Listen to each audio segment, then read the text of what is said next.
Our next speaker is a dear friend of mine. We've known each other for over 20 years. He was in preschool when we met. Actually, he was a freshman at the University of Warsaw, a historian.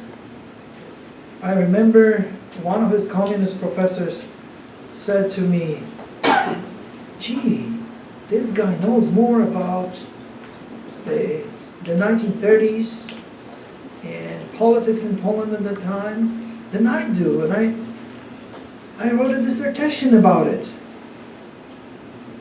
How is it possible? The communist professor asked me. So listen, Szymek, it's very simple. We have freedom now. It's 1992 or 1991, and your student reads and researches much more than you. You were appointed by the Communist Party to give the party line, so you're quite limited in your Sovietism. But your student is a free man, and he comes from a free family, not a communist one. My popularity soared. What was the expression on his face? Well, let us lower the curtain of mercy. At any rate, Dr. Wojciech Muszyński, and that's the culprit, reads history voraciously. He loves history and breathes it at that very level. He was, according to Pat Romerstein, Herb Romerstein's, our late professor's younger twin. They were almost identical twins, always up to no good, picking up stuff from the debris of history, running around Central and Eastern Europe. Dr. Muszyński now is an employee of the Institute of National Remembrance, where all the secret police records are located. And he continues to specialize in Polish nationalism, Christian nationalism, and various other topics that are not exactly mainstream. For instance, he's written a monograph on Division Azul. He's also edited a couple of works with me, and we frequently share things and research together and write together. He is also the editor-in-chief of Poland's prime intellectual vehicle for historians called Glaucopies. You can find it online. Today he will talk about a controversial person. A controversial means not boring and not average. Bolesław Piasecki. Please come and regale us with your tales. Thank you very much for this introduction. It is not exactly this way, but okay. Ladies and gentlemen, this is an honor to be here, and a great pleasure to deliver you a few informations about this guy, Bolesław Piasecki. This is Piasecki from 1938, not 6, but it's fine. To make my presentation more fluent, because of obvious problems, I have to read it, but I try to read it fine. So, in my presentation, I will concentrate on Bolesław Piasecki, who was the best-known leader of Polish national radical movement. Many doubts, however, that he was really so devoted to these ideas as he pretended to be before the World War II. Some historians, including myself, argue that Piasecki was an iron pragmatic politician who only began his political career as a radical nationalist, but in the changing political circumstances of war and post-war Poland, also changed its ideological camouflage according to struggle of for power. What is unique, this personality continues to fascinate his foes until the present day. It is quite astonishing that this admittedly second-rate politician, who did not play any significant role in Polish history, has already been the subject of 2 biographical publications in English. Upon investigating the shelves of American and British bookstores, it's difficult to find any books on important Poles, except perhaps for John Paul II in the 1990s and Lech Wałęsa. Piasecki, however, became the subject of 2, actually, he became a subject of English language biography many years before his death. It was Eastern Pretender by Lucian Blid in 1967. Recent work appeared in 2012. It is Mikołaj Kunicki's Between the Brown and the Red. But whereas Blid's publication was rather a political pamphlet, which the author did not really deny his sharp antipathy towards Piasecki, Kunicki's biography is presented as objective work of scholarship. Therefore, my speech about Piasecki I decided to build as a polemic against this recent biography, which is, in my opinion, a set of false opinions, misinterpretations, and politically correct judgments about the man and his activity. Between the Brown and the Red is advertised as a result of research on relations between nationalism and communism, and between authoritarianism and religion in the 20th century Poland. At all events, the author declared his intention of demonstrating how the Marxist-Leninist regime in post-war Poland attempted to adapt communism to local tradition, including ethnocentric nationalism and Catholicism. Kunicki claims that Between the Brown and the Red is a political biography of Piasecki, but in reality, he tells the reader very little about his subject. Apart from the book's introduction and the biography and the bibliography, the work consists of 188 pages of text and 43 pages of footnotes.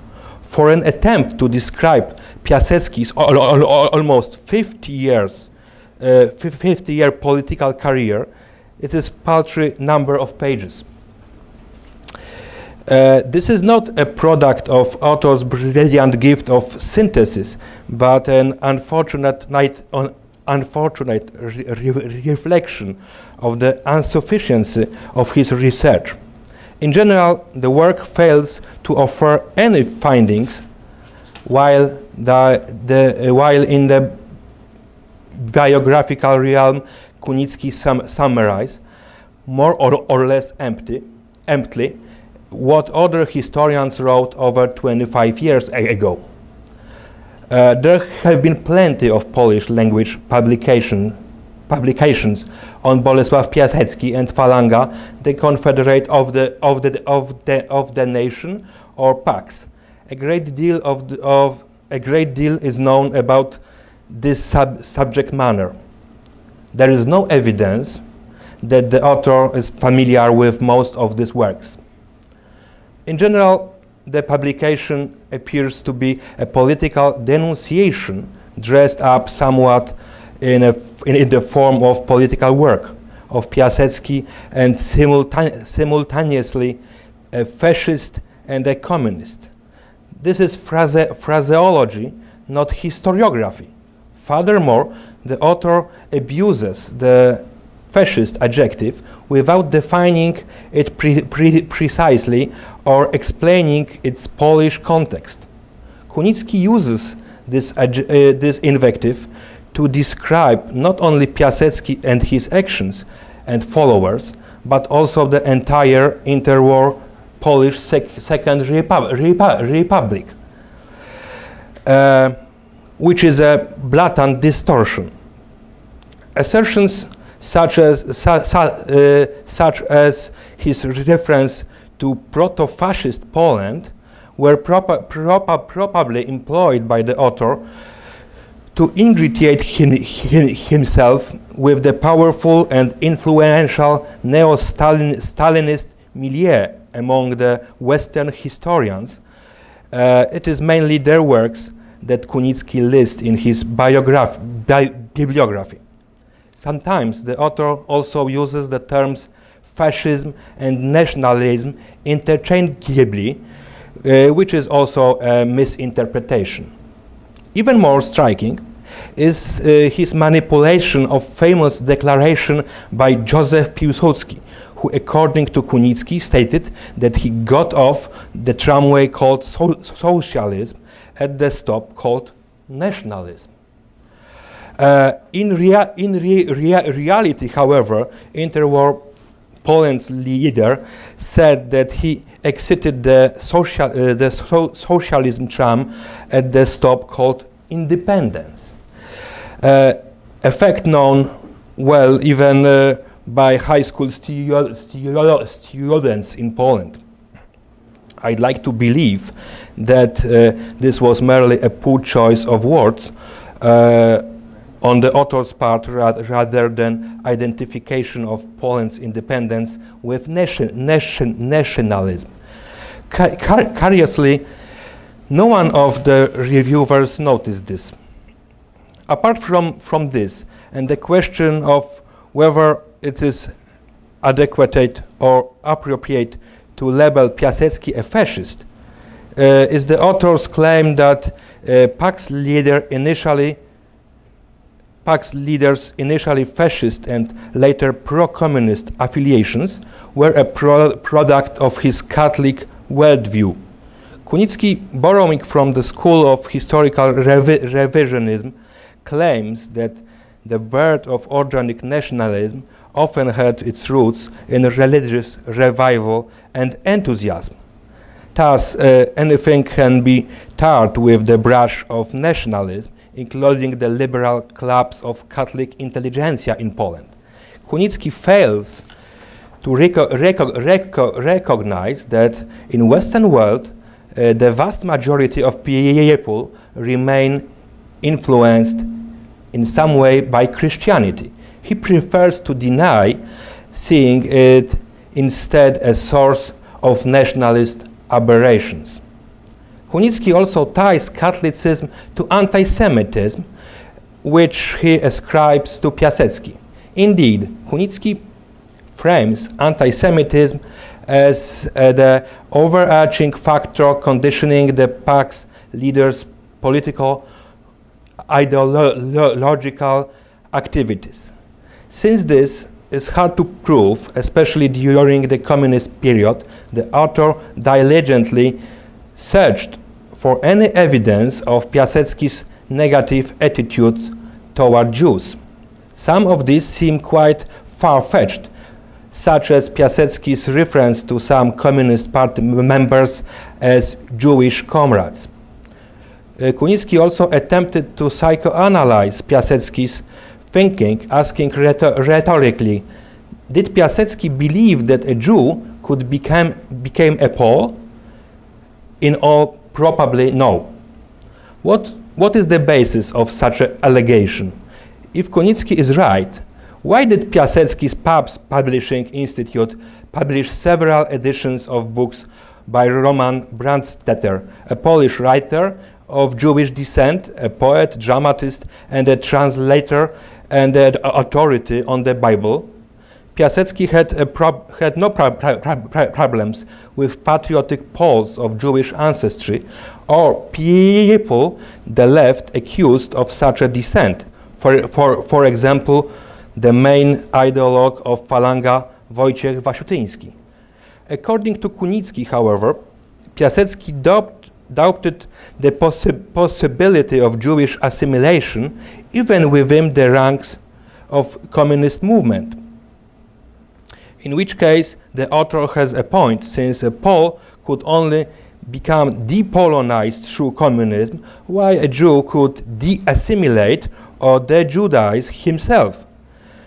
How could they become acculturated into Polishness in the atmosphere of party meetings and briefings, while hearing and using newspeak slang, and while being detached from Polish intelligentsia and interacting with vulgar apparatchiks? All of this occurred in the dialectical din of Marxism-Leninism, which had nothing in common with traditional Polishness, not to mention servility toward Moscow and the Kremlin of Lenin, Stalin and Khrushchev. Piasecki, even if he privately succumbed to any Jewish prejudice, did not base his political decisions on sympathies or antipathies, but on iron, pragmatism and expected benefits. Thus, the ethnic descent of political actors with whom he waged conflicts or formed alliances played only a secondary role. Kunicki demonstrates his left-wing historical revisionism by attempting to pin all the blame for the crimes of communism on nationalism. If communism was like nationalism, and both tendencies mutually propelled one another, then, as he claims, this undermines the Cold War concept of totalitarianism. Kunicki rejects the understanding of communism as a totalitarian system, and repeating after the revisionists, presents nationalism as a living and diverse phenomenon, constantly evolving under the influence of everyday practice, not a rigid set of beliefs imposed by ideologies. Thus, communism becomes identical with nationalism, which allegedly debunks the totalitarian model because, as this new theory asserts, the communists were not totalitarians because they were nationalists. And their nationalism was the cause of the crimes and errors they perpetrated. The totalitarian model referred to the aspirations and attempts by the communists and other totalitarians to fundamentally transform and completely subordinate society to the rule. That some managed to survive the Gleichschaltung and even to survive and avoid repressions is not testimony of the regime's tolerance or of its acceptance of allowing some to remain outside of its destructive pale, and the revisionists argue. It only shows that the totalitarian system was never completely effective, in spite of fanatical attempts, including mass murder and repressions. The communists proved unable to build paradise on earth, but it is a reason to blame. Is this a reason to blame the crimes of communism on nationalism? Refers to the period before the 1939. Kunicki's grasp of the reality of the era is rather poor, which leads to many false particular and general conclusions. To begin with, the author perpetrates many inaccurate views about the Polish national democratic movement. He states that its activists promoted ideological ethno-nationalism, whereas the organizations affiliated with the National Democrats accepted anyone who declared himself as a Pole, regardless of his ethnic descent, which included the descendants of German burghers, in addition to Poles with Czech, Tatar, as me, Russian, French, and Jewish roots. The author also frequently mentions that ideological conceptions of the pre-war endecja, National Democrat movement, attempting to associate them with the political and propaganda lines the communist regime.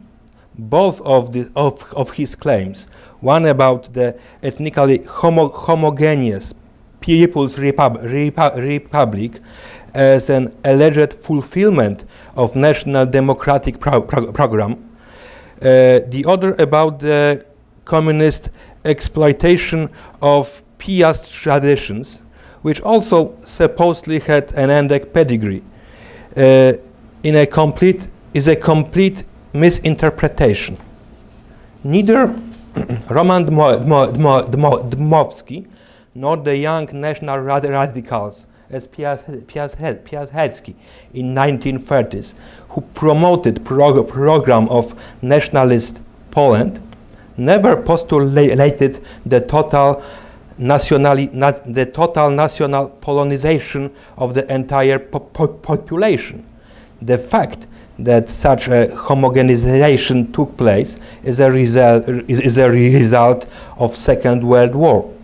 The claim that the creation of an ethnically homogeneous Poland by Hitler and Stalin was the realization of Endek dreams is simply false.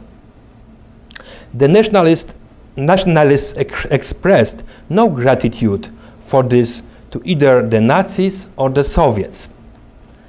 Polish nationalism had a spiritual and not an ethno-racial character. It was based on the voluntary accession of the individual to the national community. It was open to the descendants. In fact, many nationalists had foreign roots. Thus, theories on the Piast character of Poland as the only right one are divorced from reality, especially since Endek propaganda and political literature also invoked the Jagiellonian traditions, using it to encourage nationalist activism in the eastern borderlands of Poland, a region where slogans about Piast traditions would not find fertile ground. Kunicki says that the Endeks saw the nation as a community of past, present, and future generations, which is true. Yet he fails to mention that the Endeks borrowed this conception from Edmund Burke. For such an admission would not fit the image he attempting to frame for the Endeks as a primitive troglodytes. Indeed, the author displays a pageant to describe the Endecja in a caricature-like and comic book manner, claiming that its main ideological underpinnings were ethnocentrism, exclusion, and violence. There are similar objections to other Kunicki's theories, like, for instance, Kunicki claims that Piasecki's anti-Semitism was moderate in comparison to that of his other collaborators. A reader familiar with the punditry of the Falanga press, which was personally headed by Piasecki, may be shocked by this. Of course, if we compare the activities of his organization with events in other European countries at the time, Romania and Germany especially, then the attitudes of the Polish Falangists towards the Jews may be viewed as far from extreme. But in the Polish context, however, The anti-Jewishness of Piasecki's people was indeed extreme, but as Kunicki rightly emphasized, they did not propagate racist theories which they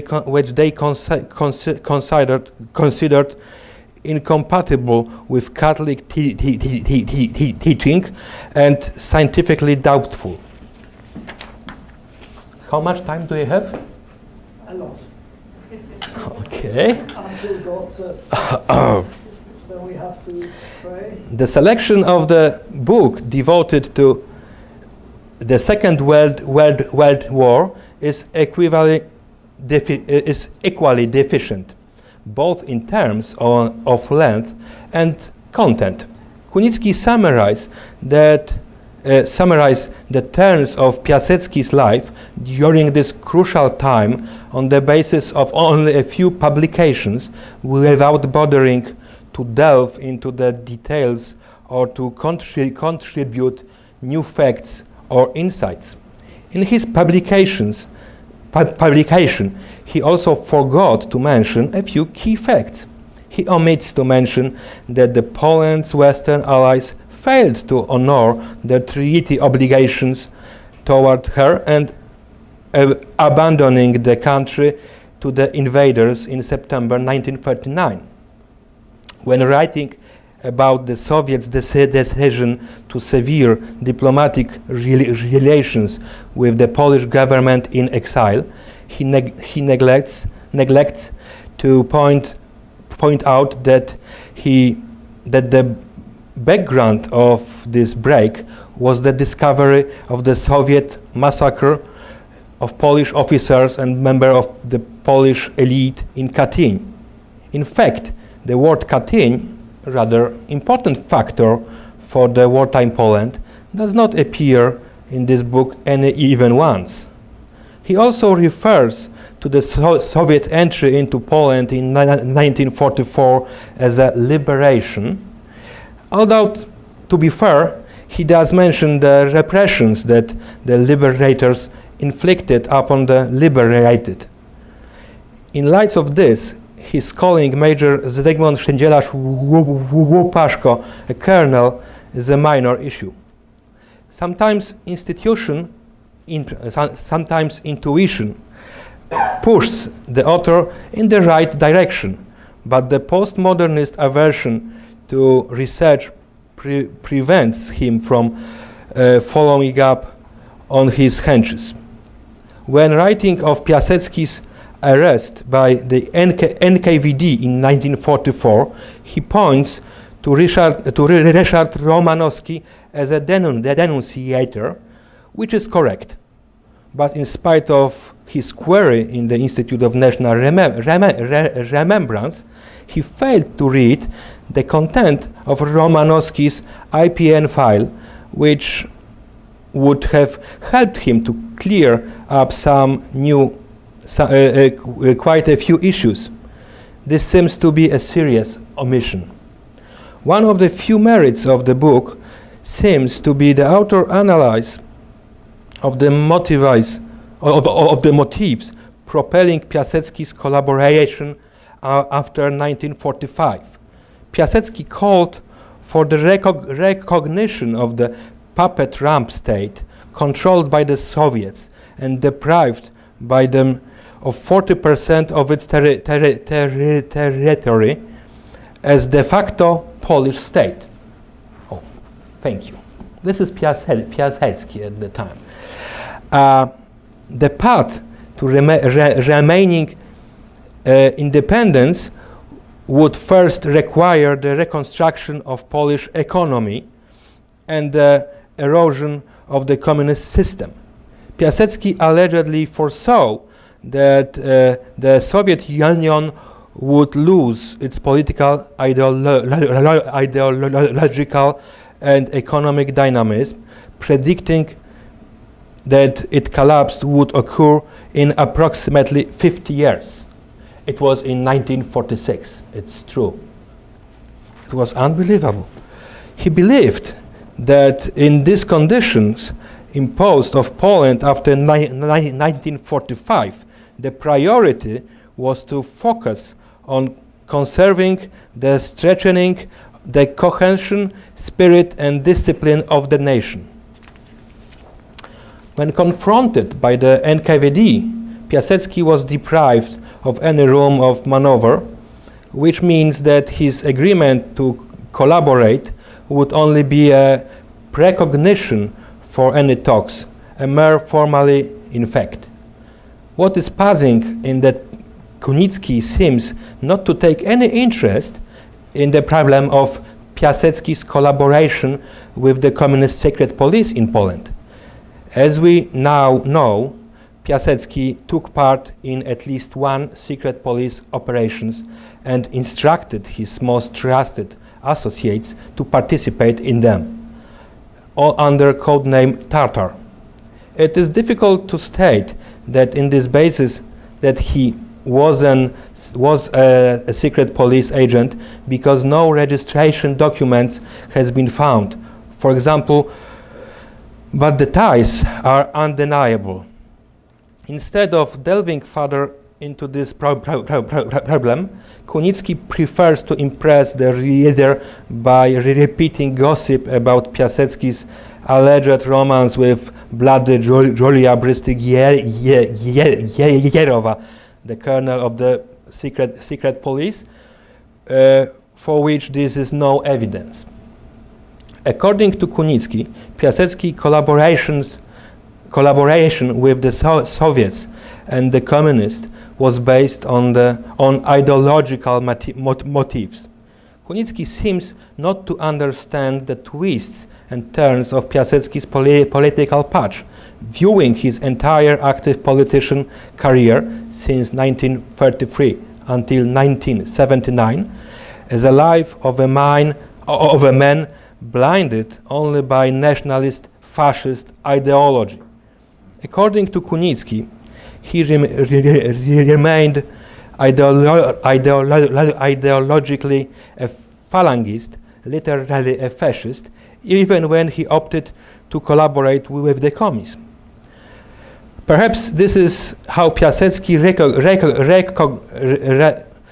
rationalized his actions, but how feasible would be the implementation of the conception of the Catholic state of Polish nation from 1930s in the Stalinist conditions? This may seem highly improbable, but according to author, that was precisely the indeed role and political strategy of PAX.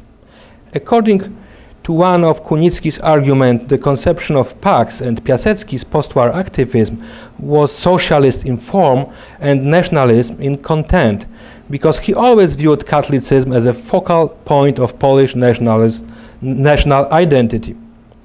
One thing is unclear. Does Kunicki believe that Catholicism supplemented socialism as an element of Polish national identity? Soon afterwards, Kunicki posits that ideological kinship between nationalism and communism. The fact that the communists utilized nationalism as a tool to mobilize the masses for their own ends is obvious and undeniable.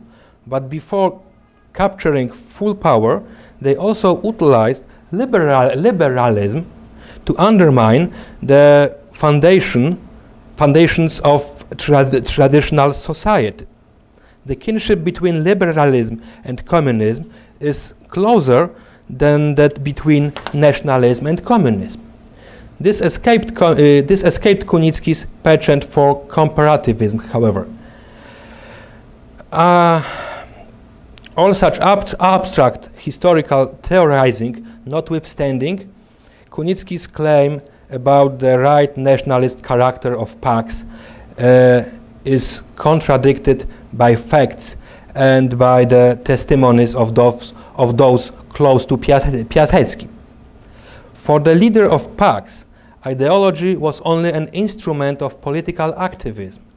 When nationalism was popular, he carried high its banner. During the war, he emulated Piłsudski's insurrectionism, and after the war, when Poland was subjugated by the Soviets, Piasecki joined the communists. However, Piasecki always attempted to salvage for himself at least a minimal degree of independence and maneuvering room. Thus, the Confederation of the Nation was not a continuation of the Falanga, as well as Pax was not another reincarnation of the Confederation. Politically and ideologically, these were three very distinct entities which shared the person of the leader only. Each organization operated in a different historical-political circumstances, and each one had a different worldview and program. Only the main strategic objective remained unaltered: the capture of power. When motivated, Piasecki was strictly utilitarian. It was means to an end. Thus, contrary to Kunicki's vision, Piasecki did not base his politics on any ideological criteria, but on pragmatic considerations. He accepted whatever brought him closer to his goal, rejecting any unnecessary ballast. In the context of the Soviet occupation, Piasecki's ballast was his pre-war and wartime activism, so he cut himself off from the past. In spite of these obvious facts, Kunicki stubbornly defends his thesis, according which Pax was established by the Soviets and Communists as an incubator for the Polish radical right. He proves unable to defend this rather absurd claim by resorting to quasi-philosophical musings about the alleged convergence of Soviet communism and Polish nationalism, or by finding alleged common features to both ideologies, and especially about the role of Catholicism in all of this. While it is easy to build such abstract theories, particularly when they are divorced from reality, they begin to fall apart when applied to concrete facts or events. So it is turned out that Pax did not fulfill any of political roles the authors subscribed to it, neither as an incubator of Endek ideology during the 1950s and 60s, nor as an organizational base for presuming new Endek movement within the democratic opposition of the 1980s. So I will go straight to the point. Between the brown and the red is not a contribution to the debate on Piasecki's role in Poland's politics and history of Pax. The author does not debate other scholars. He limits himself to presenting only a selected body of facts and interpreting them, nonchalantly disregarding anything other scholars might have said on the same subject. He had no interest in professional exchange of arguments. Kunicki divides other authors into two groups based on non-scholarly criteria. He quotes those he agrees with while ignoring those he disagrees with, so the great majority. The above comments pertain only the most serious errors. If not for limitations accused by the lack of time, a reviewer of Kunicki's book might possibly voice reservations towards every paragraph of the work. Between the brown and the red is thus a very flawed as a scholarly monograph, and given the state of research already done on the activism of Bolesław Piasecki, both before and during the war and during the communist era, it is largely a regurgitative book written in a quite incompetent way. It resembles student's notebook than a serious scholarly publication. Surprisingly, the author was actually granted a PhD on its basis. More recently, he also hired a professor of Oxford University. I can only say, o tempora o mores. Thank you very much.